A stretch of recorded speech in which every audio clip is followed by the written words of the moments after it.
মৃত্যুর পর আত্মা কিভাবে নিজের পরের জন্মের স্বামী বা স্ত্রীকে বেছে নেয়। গরুড় পুরাণের এই সত্য জানলে আপনার হুঁশ উড়ে যাবে।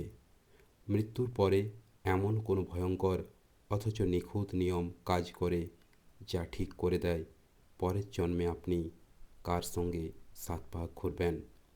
আজ আমি আপনাকে কর্মের সেই সবচেয়ে রহস্যময় এবং ভয়ঙ্কর আদালতে নিয়ে যাব। আজ আপনি জানতে পারবেন যাকে আপনি প্রথম দেখার প্রেম বলেন তা আসলে যমলোকের ডায়েরিতে লেখা এক তীব্র ঋণ। তাই মন শক্ত করে বসুন, কারণ আজ আপনি এমন এক সত্য জানতে চলেছেন যা আপনার দেখা আর ভাবার দৃষ্টিভঙ্গি চিরকালের জন্য বদলে দিতে পারে। একবার ভাবুন, যখন মানুষের মৃত্যু হয় আর সে মৃত্যু সেই ঘন অন্ধকার পথ পেরিয়ে যমরাজের দরবারে পৌঁছায়, সেখানে কেউ তার পছন্দ জিজ্ঞেস করে না, সেখানে অনুভূতির কোনো মূল্য নেই, সেখানে আত্মা যেন এক অপরাধীর মতো মাথা নিচু করে দাঁড়িয়ে থাকে। চিত্রগুপ্ত তখন সেই আত্মার কর্মের সম্পূর্ণ হিসাবের খাতা খুলে দেন। ওটা শুধু একটা বই নয়, ওটাই সমগ্র ব্রহ্মাণ্ডের সবচেয়ে নিখুঁত আর ভয়ঙ্কর নথি। সেই ডায়েরিতে শুধু এটুকুই লেখা থাকে না যে আপনি কত পাপ করেছেন বা কত পুণ্য। সেখানে একটি খুব বিশেষ এবং ভয়ঙ্কর খাতাও থাকে, যার নাম বাসনা, মোহ এবং ঋণ। অর্থাৎ আপনার অপূর্ণ ইচ্ছা, কোনো মানুষের প্রতি আপনার আসক্তি আর আপনার কর্মের ঋণ। গরুড় পুরাণ এবং কর্মতত্ত্ব স্পষ্টভাবে বলে আপনার পরের জন্ম এবং আপনার পরের জীবনের সঙ্গী মাত্র দুইটি জিনিসে নির্ধারিত হয়।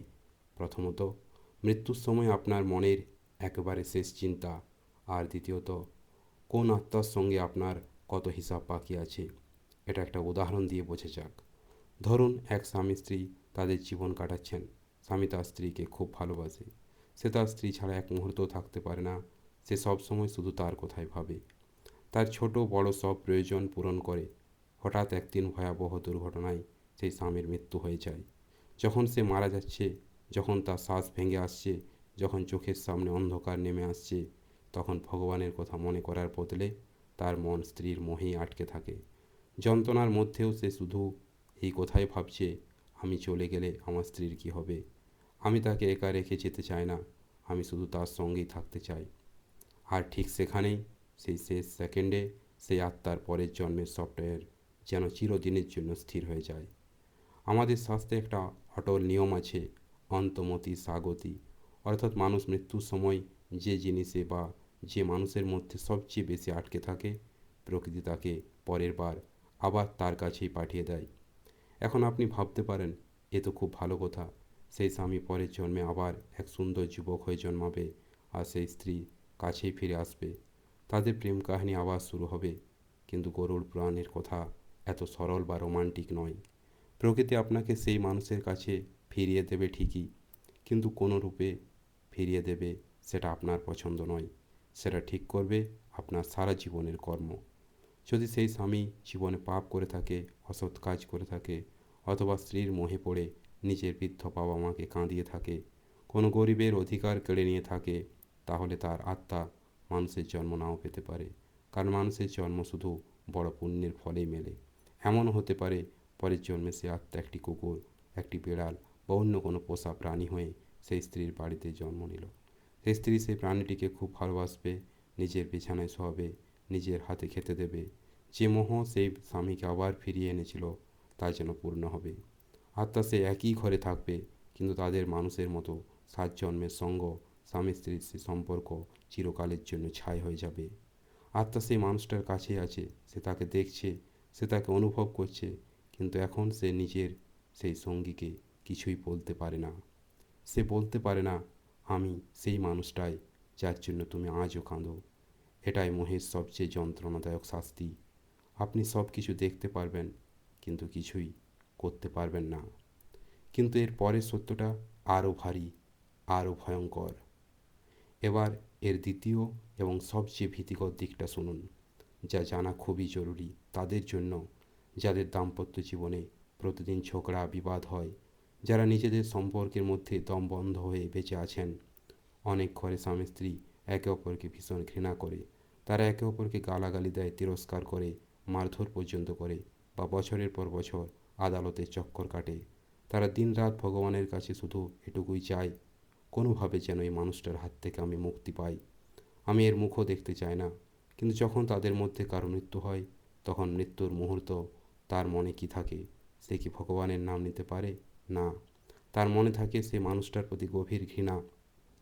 সে ভিতরে ভিতরে ক্ষোভ নিয়ে মারা যায়, এই মানুষটা আমার জীবনটা নষ্ট করে দিয়েছে, আমি একে কখনো ক্ষমা করব না। যদি পারতাম একে আমার সঙ্গেই নিয়ে যেতাম। আপনি হয়তো বুঝতেও পারবেন না মৃত্যুর সময় সেই ঘৃণা, সেই চাপা রাগ আপনার আত্মার জন্য কত বড় এবং শক্তিশালী ফান তৈরি করে।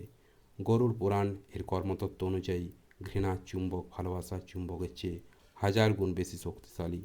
যখন আপনি কারো প্রতি তীব্র ঘৃণা নিয়ে মারা যান, তখন যমলোকের সেই অদৃশ্য অ্যালগোরিদম সেই ঘৃণাকে একটি অসমাপ্ত কাজের মতো নথিভুক্ত করে রাখে।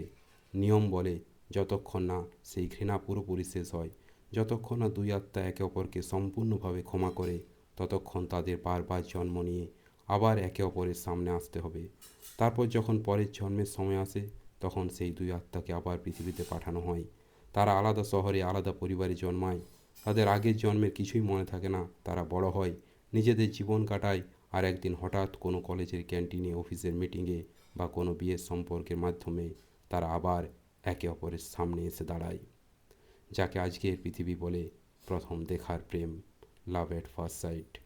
যখন কোনো অচেনা মানুষকে দেখে হঠাৎ হৃদয় জোরে ধড়ফড় করতে থাকে, যখন মনে হয় এই মানুষটাই আমার জন্য তৈরি। গরুড় পুরাণের মতে সেটা আসলে প্রেম নয়, সেটা হলো আগের জন্মের অসমাপ্ত হিসাব নিকেশে সক্রিয় হয়ে ওঠা। সেই পুরানো ঋণ হঠাৎ জেগে ওঠে, আত্মা সেই পুরানো শত্রুকে চিনে ফেলে, কিন্তু মন ভাবে সে প্রেমে পড়েছে। তারপর তারা দুজন পাগলের মতো একে অপরকে ভালোবাসতে শুরু করে, সমাজের বিরুদ্ধে গিয়ে, পরিবারের বিরুদ্ধে গিয়ে বিয়ে পর্যন্ত করে ফেলে। প্রথম কয়েক মাস বা কয়েক বছর সব কিছু যেন রূপকথার মতো লাগে। তারা একে অপর ছাড়া এক মুহূর্তও থাকতে পারে না। কিন্তু ধীরে ধীরে যখন সেই প্রেমের আবরণ সরে যায়, যখন তারা আবার সেই পুরানো ঋণের পরিসরে ঢুকে পড়ে, হঠাৎ তাদের ভেতরে সেই পুরানো শত্রু জেগে ওঠে। আবার শুরু হয় সে একই ঝগড়া, একই মারামারি, সেই ঘৃণা, সেই একই চোখের জল আগের জন্মে অসম্পূর্ণ থেকে গিয়েছিল। এই জন্মে সেই মানুষটা আপনাকে এমন যন্ত্রণা দেয়, এমন কষ্ট দেয় যে আপনি ভিতর থেকে ভেঙে পড়েন। আপনি রাতের বেলা উঠে কাঁদেন আর ভাবেন, আমি তো এর কোনো ক্ষতি করিনি, আমি তো একে ভালোবাসতাম, এর জন্য সব কিছু ছেড়ে দিয়েছিলাম, তাহলে এটা আমার সঙ্গে এমন করছে কেন? সত্যটা হলো, এই জন্মে আপনি তার কোনো ক্ষতি করেননি ঠিকই, আপনি শুধু তার আগের জন্মে সেই ঘৃণা, সেই বিশ্বাসঘাতকতার সুদ সহ ঋণ শোধ করছেন। যমরাজের দরবারে বসে থাকা চিত্রগুপ্ত কখনো কোনো ভুল করেন না। আপনার জীবনে যে সঙ্গী আসে, যে স্বামী বা স্ত্রী আপনাকে কাঁদায়, সে কোনো কাকতালীয় ঘটনা নয়, সে আপনার নিজেরই লেখা গল্পের সেই পাতা যা আপনি ভুলে গেছেন। প্রকৃতি কখনো নির্দোষ কাউকে শাস্তি দেয় না, সে শুধু পুরনো হিসেব মিটিয়ে দেয়। তাই বলি, চলো ধর্মের পথে, থাকো ভগবানের সাথে।